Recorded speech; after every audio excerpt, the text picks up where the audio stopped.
Барлықтарыңызға сәлем. Біздің бүгінгі тақырып кортеж. Біз алдыңғы сабақта құрылымдық деректер түрін бастаған болатынбыз. Алдыңғы сабақ тізім өттік, бүгінгі тақырыбымыз кортеж. Кортеж мен тізім бір-біріне ұқсас элементтер болып келеді. Яғни екеуі де белгілі бір деректер түріне сәйкес элементтердің жиынтығы болып табылады. Бірақ басты айырмашылығы тізімдерде сіздер өзгерту мүмкіндігі болады. Яғни жаңа элемент қосу, элементтерді өңдеу, өзгерту, сонымен қатар жою. Ал кортежде де ондай мүмкіндіктер жоқ. Кортежде тек қана бір рет құрылып, сол құраммен қалады. Енді кортежді қалай меншіктейміз? Біріншіден элементтер жиынтығын сіз меншіктеу белгісінен кейін үтір қою арқылы тізіп жазсаңыздар болады. Яғни қараңыздар, numbers белгілі бір сандардың жиынтығы 50, 65, 8 и 45. Әрі қарай осыны біз экранға шығарсақ, ол автомат түрде кортеж ретінде сақталады. Орындаймыз.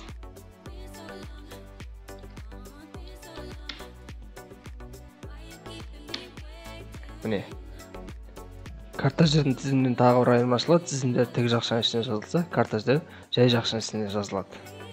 Енді бұл кортежге біз жаңа элемент қосу немесе өшіру мүмкіндігі қарастырылмаған.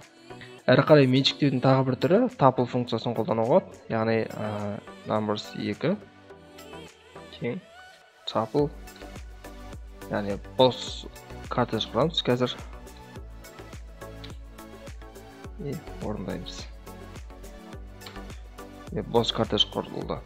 Енді осы tuple функциясын қолданып, бұрынғы тізімдерден, мысалы numbers деген бізде тізім болсын, тізімдерді білесіздер, тік жақшаның ішіне алыну керек элементтер. Осы тізімнен біз кортеж құра аламыз. Осы функцияны қолданып сақтаймыз және орындаймыз. Міне, бастапқысында бұл жиын тізімдер болды. Әрі қарай ол tuple функциясының көмегімен кортежге ауыстырылды. Кортеждің құрамында элементтерге қол жеткізу үшін біз тізімдердегідей оның атауынан кейін тік жақшаның ішіне индексін көрсетуіміз керек. Мысалы, осы сандардың құрамында 98 санының экранға шығарғымыз келсе, біз білесіздер, индекстер 0-ден басталады. Әрі қарай бізде мұнда 4 элемент бар. 0, 1, 2, 3 индекстеріне сәйкес. Енді біз numbers екінші элемент. Бұл жерде тік жақша тұр, тізім, оны жай жақша арқылы кортеж екенін көрсетуге болады. Әрі қарай орындай сақтаймыз, экранға шығарамыз. 98.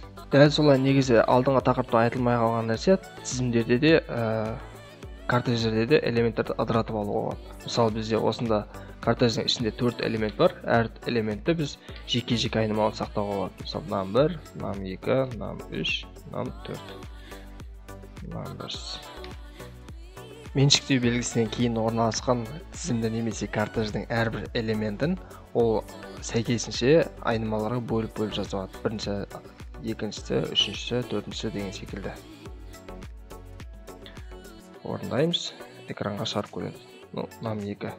num2-нің ішіне сәйкесінше екінші элемент орналасу керек, ол бізде 65.